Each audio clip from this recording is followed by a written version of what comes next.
Maraming salamat po. Maraming salamat. 1, 2, 3, 4, 5, 6, 7. Yan.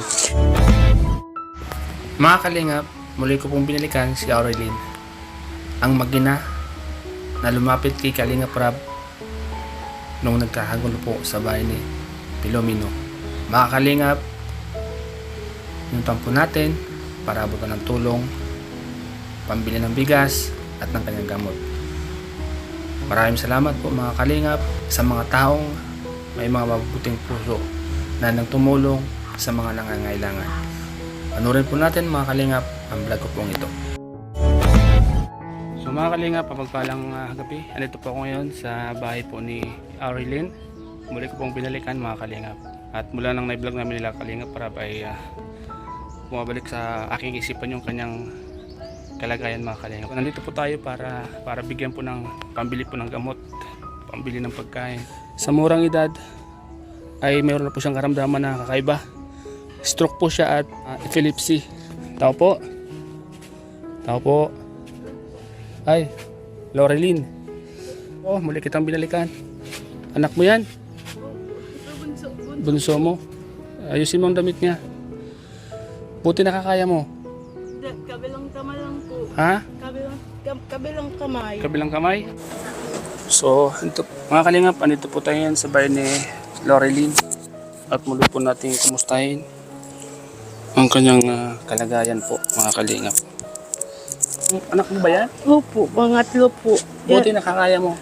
Kaya ano po sa kabilang kamay po. Kabilang kamay. Opo. Yung unang vlog natin ay napanood nila. Naawa sila sa kalagayan mo. Dahil sa murang edad mo ay mayroon ka ng sakit na ganyan. Kahit ako man naluha ako dahil sa mura mong edad, nagsasacrifice ka na ng ganyan. Aurelyn, saan yung iba mong anak? Bakit ikaw lang nandito? Nagsama po dun sa ama nila, nagaan po ng ulam, ng sambut kalmusi. Anong Kamuti po. talbos ng kamuti? Opo. Yan ang ulam ninyo ngayon? Opo. At nagsama po dun sa ama nila. Para pag ulam po na yun gabi. Bigas na ba kayo? Wala na po. At yung binigay po ni Kuya Rab po, binili ko lahat po ng gamot. Tama yan, para kahit paano ay mabili mo yung gamot na inumin mo, maintenance mo, di ba? Ngayon po, may bigas pa ngayon? Wala. Wala. O sige, bibigyan kita ng pambili ng bigas, ha? Bumalik ako dito para magatid ng tulong sa'yo. Alam ko makakatulong po ito sa'yo. Salamat po. Ito ay galing sa ating na isa sa mga naantig sa puso at naantig sa kalagayan mo. Dahil sa murang edad mo, mayroon kang sakit na ganyan. Hindi ka nahiya na lumapit sa amin, hindi ka nahiya lumapit kay Kalingap Rab, humingi ng tulong. Linakasan mo na yung loob mo para sa sarili mo ba? Opo. Wala nga po ako na yung pambili ng gamot. Sabi ko, malapat na ako kaming Kalimat ka kasi nagbabag na po kayo noon. Nagtakas na ko ng loob kasi para makahingi ng tulong. Mayroon na bang trabaho yung asawa mo ngayon? Wala pa din. Wala. Opo. Naghahanap siya? Opo, sabi niya, mahanap na siya pagkatapos nitong labahin kasi marami pong, sabi ko hindi ko kaya yan pag ganyan labahin, hindi ko kaya yan. Tulungan mo ako at mo po labahin, masyadong marami na po. Ipapalaundry natin lahat yan para makaiwas. Bawas-bawasan ng trabaho mo. Ay, salamat po. Para yung asawa mo makapagtrabaho. Ha? Salamat po. Lagi ka lang magpe-pray Opo. para walang imposible sa Panginoon. Opo. May mga anak ka pa naman. Opo. Ayan mo, pag may mga nagpaabot ng tulong sa inyo, ipag-pray natin na may tumulong sa atin na makapagpagawa kayo ng bahay. Sana po. Sana may tumulong sa atin, sa mga nakakapanood sa atin. Kasi itong bahay na to, inuupahan na ito. Opo. Para kahit paano, kung sakaling may tumulong sa atin, hindi na kayo maupahan, di ba? Sana nga po. Yung iupan nyo dito, pambili nyo ng pagkain. Oo nga po. Mga kalinga. Buti nakakaya mong buhatin yung anak mo. Kaya po, minsan po ginakaya kasi kailangan po ay lalo na pag na-estrela yung isa, anak kong isa, kailangan buhat ko ini. Malakad dito, papunta dito, punta dun sa eskwelahan niya. Inahatid mo siya. Opo, wala, lakad lang po, papunta dun, tsaka palikan. Hindi ka ba nahirapan? Nahihirapan po, kaya lang kinakaya po.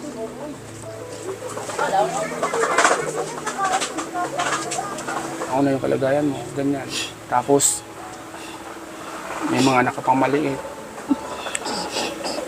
Kailangan mo kasi kasuin yan kasi hindi pa naman kaya yan. Diba? Opo. Ano pa yung ibang mga ginagawa mo dito tuwing wala yung asawa mo? Naglilinis po. Basta lahat po ng gawaan dito sa bahay. Siyempre, babae po ako. Lahat po ng ginagawa ko at kahit hirap na po ako. Yung labahan, ako na po nalaba. Lalo na pag may trabaho yung asawa ko, ako na lang po nalaba. Kahit ano, ito po ang pangpahawak ko sa laba ay sa pangbas ko. Ito. Buti nakakaya mo siya. Po, kaya lang pag maiyak nga po itong isa, matigil na naman po sa paglalaba.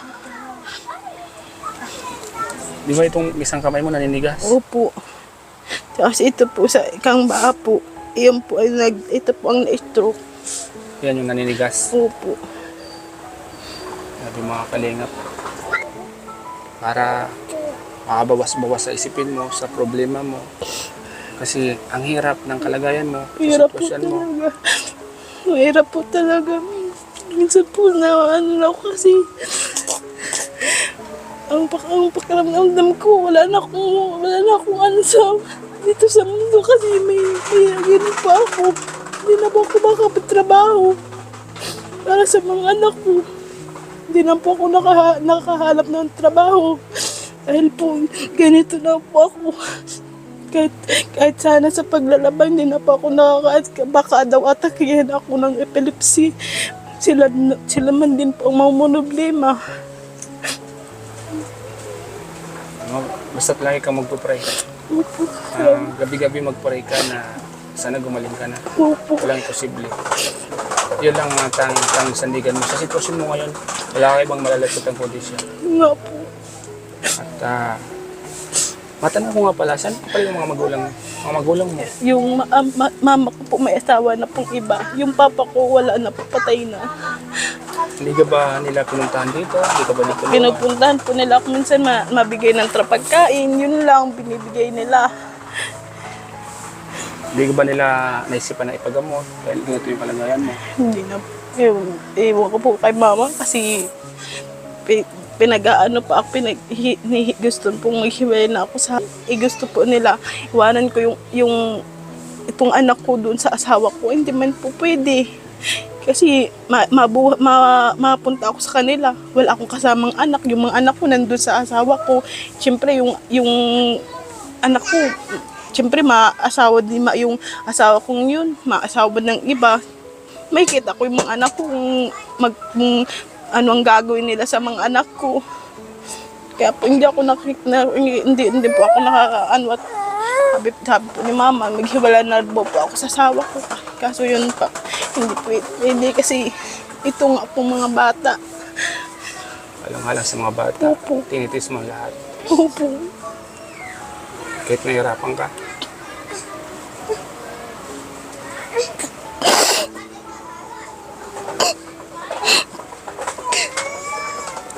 Ayan mo, naiyak din ako sa'yo. Para sa mababawan luha natin. Kasi alam mo kasi kung bakit naiyak ako dahil may mga kapatid din kasi akong babae. Kaya iwa-iwalay din naman kami kung saan-saan na sila. Kaya nakita ko sa iyo yung kapatid ko isa kaya naiyak din ako sa sitwasyon mo. Ayan mo, makakaraos ka din basta like ka lang magpa-pray. May awang Panginoon na makakaraos ka din. Basta huwag mo lang siyang kalilimutan. Opo. Diyan kayo natutulog? Opo. Di ba mainit dyan? Pwede ko bang makita? Mga kalingap, ito po yung napakalit na kwarto nila. Tas-butas pa buhok mga kalingap. Grabe mga kalingap po. Naman po itong kanya. Paano yung pag tagulan, tumutulo yan? Opo, minsan po. Mga kalingap, nagtitis kayo dito sa maliit na tirahan na napakainit. Opo. Sitwasyon ni Aurelien. Ito po mga kalingap ang kanyang kalagayan dito. Mahirap po talaga maging mahirap. Mahirap pag ganito ang sitwasyon. Walang malapitan, walang mahingian. Diba? Opo. Lumapit ka na ba sa mga kinauukulan? Sa DSWD po, naglapit na ako. Kaso lang po, 3,000 lang po. Kulang pa po yun sa panggamot ko. Ayan mo at kita paano kapagbigay sila. Pero huwag kang mag-aalala, malay po natin. May mga mababait na kababayan natin sa ibang bansa. May gusto ko bang sabihin? Dahil maraming nakakapanood sa atin. Sana po makatulungan niyo po ako kahit kunti lang po. Sana po makatulungan niyo po ako.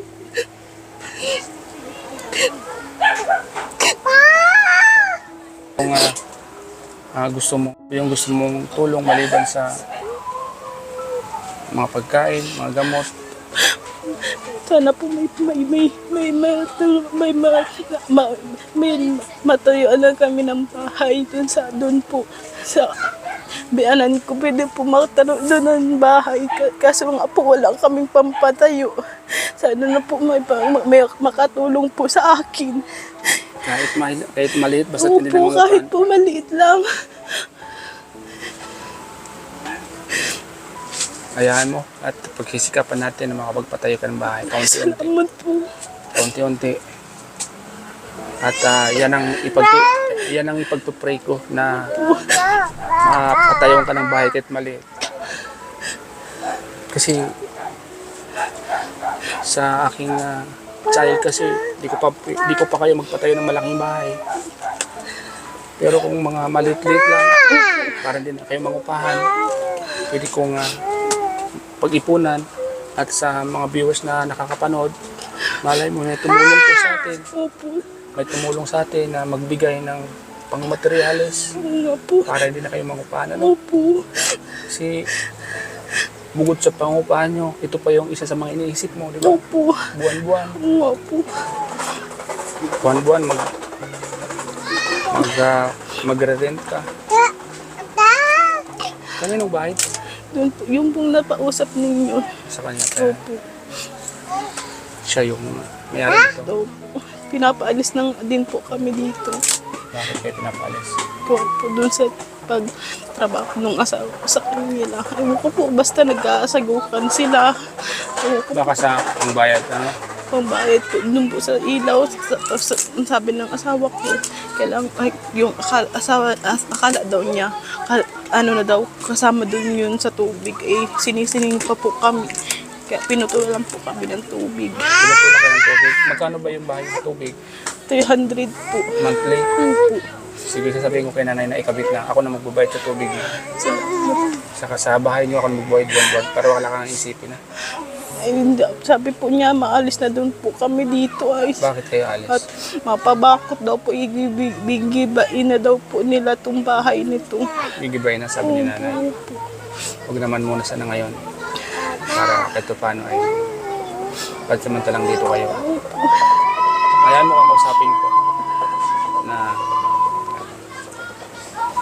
kano pa nyo dito? 1,000 po. 1,000. Sobrang init baga. Uga po. Minsan natapat na lang ako sa electric. Minsan po nahihilo ako. Parang kung maano na ako. Pag nagating po ako sa anak ko, pagdating namin ng pagkahapon, minsan nahihilo ako. Natapat na lang ako sa electric fan kasi parang yung penanginin ko po, parang ano na po yung penangin ko. Nahilo ka na? Opo. Tutok ng electric fan sa'yo, baka mahilo ka. Upo kayo dyan. Ang anak mo. Mga kalingap, kawawa po ang kalagay na ito mga kalingap. Ano kalingap sa mga gusto kong tumulong kay Loreline, mga kalingap? Aurelin, may ibibigay ako sa iyo. Pambili mo ng gamot, ha? Ito ay galing kay Mami June, isa sa mga viewers natin na isa sa mga naantig sa kalagayan mo. Salamat po kay Mami June. Salamat po sa mga channel po. Salamat po masyado. Hindi ko pa alam kung paano ko ipasasalamatan.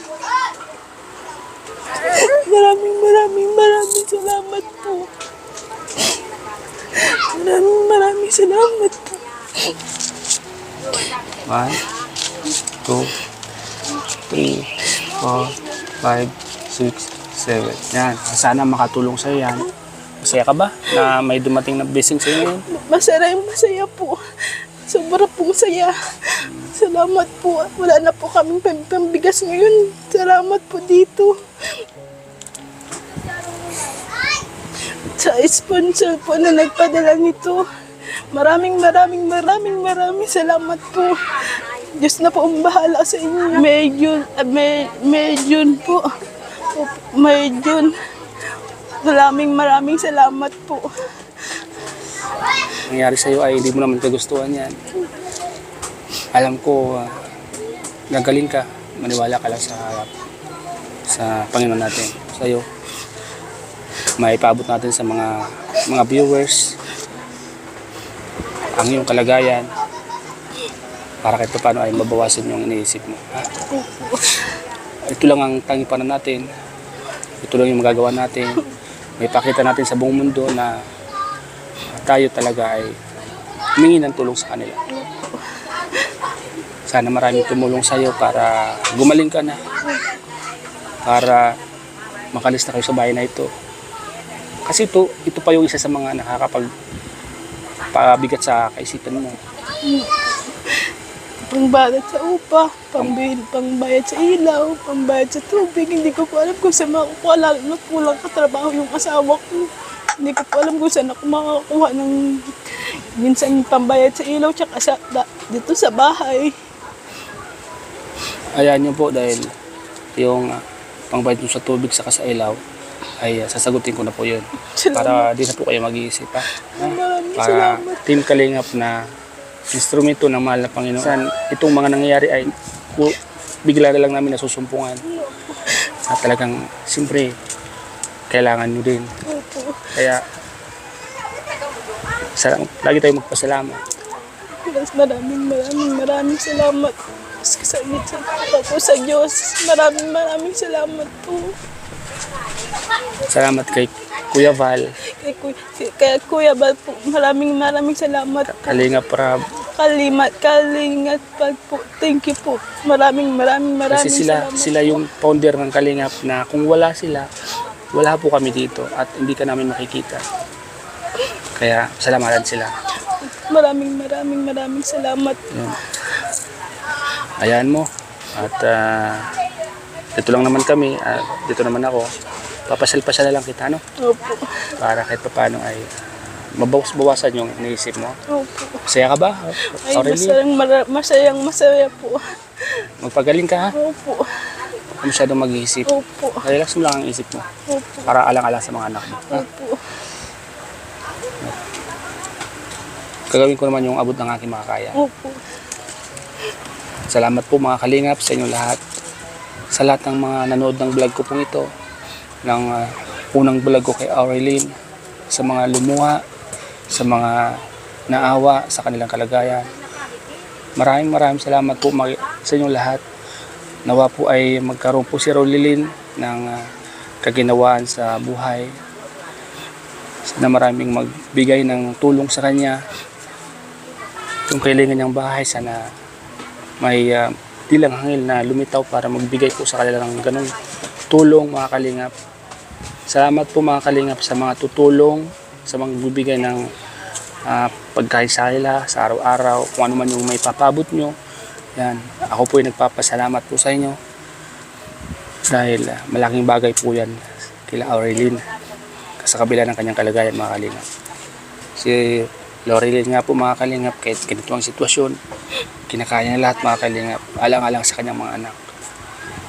Minsan nga daw po mga kalingap, nahilo na siya pero wala po siyang magawa. Wala kang magawa, ano? Wala po akong magawa. Minsan inaatake po ako lang tsaka yung anak ko ang suro dito. Minsan inaatake ako, nakuha lang po ako ng magigamgam na tubig. Nagkuhaan na ako ng anak ko. Minsan inaatake po ako. Minsan 2 beses ako inaatake. Sa isang araw. Opo, pag wala po talaga akong gamot. Paano pag inatake ka? Anong ginagawa mo? Hindi ko po alam kung ang ginagawa ko, hindi ko po alam kung ano ko. Basta pag inatake po ako, itong bilang kamay ko, naginigat na po. Doon na po ako, nahingi ako nahiga na po ako. Alam kong atitihin po ako ay, yun po. Tapos hindi ko na po alam kung anong nangyayari. Tapos pagkagising ko yun po, parang hirang-hinga po ako. Di mo na alam yung mga Hindi nangyayari. ko po. Paano pala kung wala kang kasama? Paano kung walang makapagbigay sa'yo ng tubig na mainit? Kaya nga po, minsan po yung inatake ako, yung 2 kapitbahay ko yung nagtulong sa akin. Atake ako pero nasa loob na po ako. Hindi ko pa alam pag ano ko naninginig na to. Pinipilit ko magpasok diyan sa pintuan na yan. Nagpasok talaga po ako at parang nanginginig na po ito. Tapos naghiga po ako diyan, hindi ko na po kung anong nangyari. Talagang pinilit mo makapasok ka Opo. para makaiga ka? Opo. Hindi na po ako nakakatawid diyan sa ano na yan, ito sa ano na to at Diyan sa harang na yan? opo. Ano na po ako, hindi ko po alam kung nangyari. Basta tingin ko naghiga na lang ako, yun na. Hindi ko na po alam kung ano nangyari. Tapos nagising na po ako. Yung 2 kong kapitbahay dyan, nandito na po sa loob na atake nga di po ako. Kasi wala po ako ng pambili ng gamot ay. Saan yung asawa mo nun? Yung po, nagtrabaho po yun sa Manayo ay. Yung anak mo? Yung nasa school po. Bali wala akong kasama dito that time. Yun lang po ang dito lang po yung kinder yung anak kong na kinder. Di pa naman mo kaya. Alit No po, sabi ko maghingi ka ng tubig na mainit. Sabi ko, yun lang po ang ano ko. Tas yun, nagpasok na po ako. Hindi ko na po alam kung ano yung nangyari. Sa ngayon, wala pa kayong pagkain? Wala pa po. Yung asawa ko po naghanap ng talbo kamusi doon po sa kanila. Talbos ng kamote. Opo. So, kaya pagdating niya, pabili mo ng bigas. Opo. At pili ka rin ng ulam. Opo. Huwag ka magtipid. Opo. Salamat po. Para lumakas ka. Opo. Hayaan mo, magpipray tayo sa Panginoon na maraming sponsor ang dumating sa iyo. Ha? Relax mo lang yung sarili mo. Huwag kang ma-stress. Mga kalingap. Aurelyn. So, gabi na. Magpapaalam na ako, ha. Opo. Salamat po. So, ito mga kalingap ang sitwasyon niya dito, mga kalingap. Salamat po mga kalingap sa inyo lahat, sa lahat ng nanood ng vlog ko pong ito. Yan, yung mga damit mo minsan na kunin ko lahat yan, pa-laundry natin, ha. Opo. Para di ka na mag-isip, ha. Opo. Ito po mga kalingap po, putas-putas ang kanilang bubong ng bahay. Nangupahan po sila dito para ito paano ay may masilungan sila mga kalingap.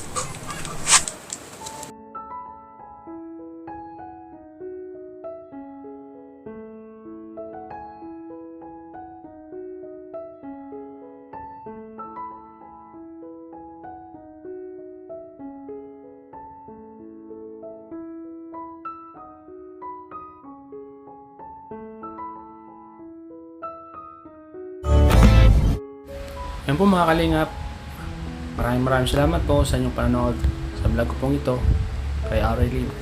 Mga kalingap, muli ko pong pinapasalamatan ang mga viewers na patuloy na sumusuporta po sa aking munting channel at sa mga nagbibigay po ng tulong, maraming salamat po sa inyo at sa mga magpapabot po ng tulong mga kalingap, maraming salamat po mga kalingap.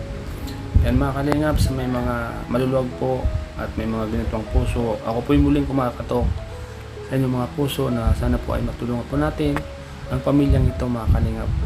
Piso nyo po mga kalingap, pag pinag-ipon po natin yan ay malaking tulong po yan sa pagpapagamot po ni Aurelyn para po gumaling na po ang kanyang sakit. para maalagaan niya na po ang kanyang mga anak, mga kalingap. Salamat po mga kalingap sa ating mga viewers, sa ating mga sponsors, mga kalingap. And salamat po kay Ma'am Lily Jorio, Ate Ana Corona Mix Vlog, Master Worm, Ma'am Mayjun, Tita Alicia Araki, at sa lahat po ng mga nagbibigay po ng tulong, Tita Lydia ng San Francisco, Ma'am Linda Uraye Faulo, maraming salamat po. At sa mga kababayan po natin na may mga ginitong puso, salamat po sa inyo. Salamat po kay Kuya Val Santos Matubang, Kalingap Rap, at sa buong team Kalingap. Maraming salamat po. God bless.